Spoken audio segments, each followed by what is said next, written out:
All right, so this is a suggestion via a channel member. The name of the video is, They Used Us. Latino voters in Florida react to Trump's deportation measures. I get it. But let's go and see where this takes us, guys.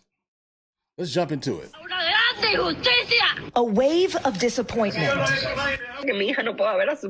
One of President Donald Trump's most loyal voting blocs, Cuban and Venezuelan immigrants. Okay. Now speaking out in Miami, a Republican stronghold, as the recent wave of deportations hits home and the Trump administration moved to end temporary legal status, or TPS, for more than 500,000 people who arrived during the Biden administration. Elena Conde says she came here from Cuba on humanitarian parole in 2023. Her husband, Ariel Lara, crossed the border with Mexico twice, once in 2019 when he was detained and deported, and then again in 2022. 6 weeks ago, he was taken into custody at his residency hearing. Hold on, bro. Let me hear it one more time. Mexico twice, once in 2019 when he was detained and deported, and then again in 2022. So he came into the country illegally twice? Twice. Then was deported, then came back again. Was deported, then came back again. Is that what I'm hearing here, guys? I hope that's not the case here, bro. And then you decided to then vote for Trump? That was your end game here. Listen, Trump had no idea. I'm just going to be honest here. There was no chance that Trump would have had the idea that the people that were supporting him were illegals. Let's just start right there. That doesn't make any sense. All right, because illegals can't vote. So why would he believe that or perceive that? He figured most likely that the people that were specifically supporting him were the ones legitimately who are going to put him into office. And by the looks of it and sound of it, one of these individuals, either the husband or the wife, most likely the husband, voted for Trump. But let's see where this goes, guys. I'll give you more of my opinion towards the end. Once in 2019 when he was detained and deported, and then again in 2022. 6 weeks ago, he was taken into custody at his residency hearing. So he was given an appointment to go to ICE. Hold on, bro. I'm sorry, bro. Is he wearing a Da Vinci shirt? Okay, but you couldn't afford to, guys, you couldn't afford to pay the lawyer to get your papers done. How much that shirt cost? Like $2,000, bro? I wonder. Let's continue. Deported, and then again in 2022. 6 weeks ago, he was taken into custody at his residency hearing. So he was given an appointment to go to ICE. You told him before he left for that appointment, you don't have anything to worry about. You haven't done anything. Instead, he was transferred to Texas, where we spoke to him from his detention center. Ariel, ¿qué piensas sobre lo que está pasando ahora en este? Not an ounce of English? His detention center. Ariel, ¿qué piensas sobre lo que está pasando ahora en este país, en este momento con respecto a las deportaciones? How do you feel about everything that's happening right now in this country with the deportations? You don't understand how this could happen. ¿Qué pensaba que iba a pasar cuando ganó Trump? What did you think was going to happen when Trump won? You're saying you believed the president when he said he was going to deport criminals. Are you not a criminal? Bro, you came into the country illegally once, got deported, came back, got deported. That's kind of what I'm getting from here. Then you came back again, and then you went to an ICE hearing. And you're confused here, bro. You are, in fact, a criminal. Right? Like, you're one of them.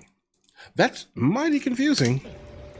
Now, Elena is left behind with her daughter, 7-month-old son, and Ariel's 70-year-old grandmother, who has been a U.S. citizen for years. Together, facing... Still no English, guys?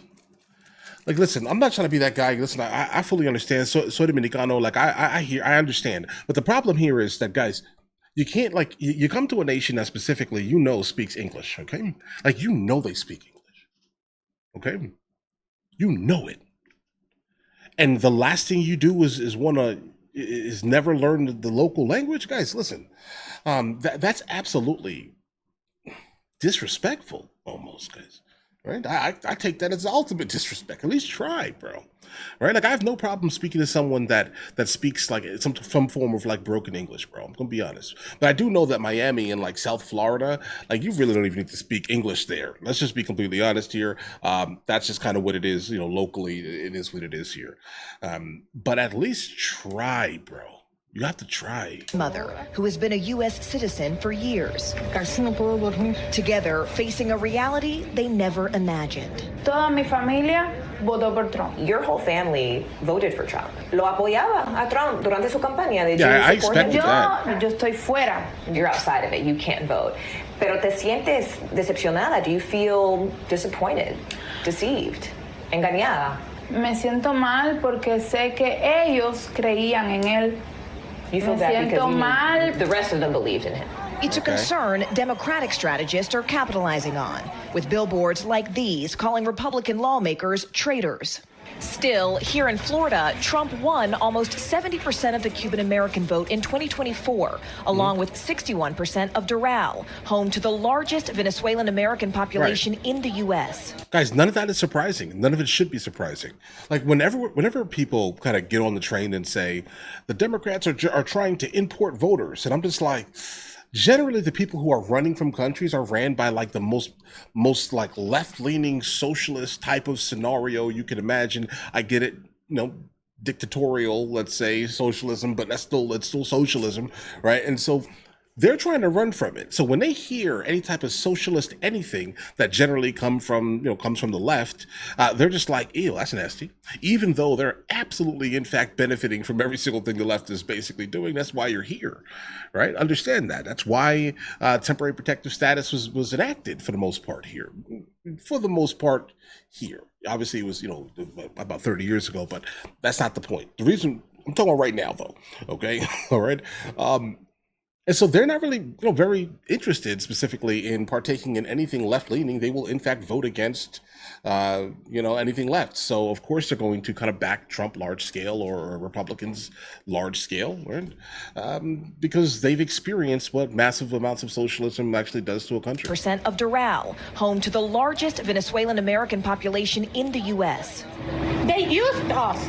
Adelis Ferro is the co-founder and executive director of the Venezuelan American Caucus. How is the Venezuelan community feeling right now, especially in the context of these deportations?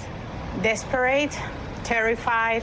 There are people with mental health issues. There are people with panic attacks, anxiety attacks. They rather to die than go back to Venezuela, and then people have are to talking stop. about taking their I lives. have those messages. Because the situation Because here of the situation. They rather so to bad with take their own deportation. lives, yes, than go back to Venezuela. The ripple effects. Bro, who's the host? Hold on, buddy. They rather so to bad with take their own deportation. lives, yes, than go back to Venezuela. The ripple effects affecting families and businesses. This Venezuelan business owner, who asked us not to use his name to protect his business and fellow owners, said the political instability has led to a 20% drop in revenue. it's affecting your clients as well as the people who work here. So that means you're hiring illegals? Is that what he's saying? Basically. I mean, that's the gist of what I'm saying here, because again, anyone who's legal should have no issue going to work or going out in public. So that means you're also taking, for the most part, you're taking money from the people also who are illegal. If you're losing funds because people don't want to come to your restaurant anymore, then it basically dictates to me that I should be sitting outside your store. A lot of people have already invested in businesses here and they've stopped because they just don't know what the future brings. Still, experts say the current turmoil may not hurt the Republican Party. All this stuff done in the first 200 days of the administration. They have a long road ahead before the midterms.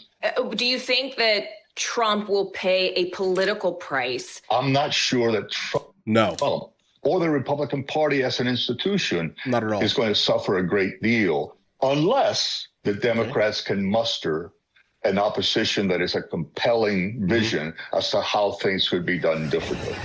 No Morgan chance, guys. Radford, NBC News. No chance. We thank you for watching. Oh, And that's it? remember. Oh, guys, yeah. No. I have no idea what the Democrats could do, the left specifically could do, to kind of bring in some of these super conservative people. It just doesn't make any sense here. Like all of what they basically push go against some of this here. And also at the same time, how about this? Their only talking point, the left at least, would absolutely go against some of the Catholicism based, religious type of practices that occur in some of these, Hispanic countries, let's say, things that they just want to delete babies, bro. And because of that, I'm not sure that would be something that would be mighty appealing to at least some of the first generation ones, the ones that still have sense, basically, that are citizens, right? You get what I'm saying here? But the second, third generations of them, oh yeah, they've been inundated with the nonsense the left basically pushes. So I can imagine that actually becomes a thing in time. But right now, no. No. Right now, no. Specifically the ones who are super fresh and they still remember the home country, bro, the old country. Nah.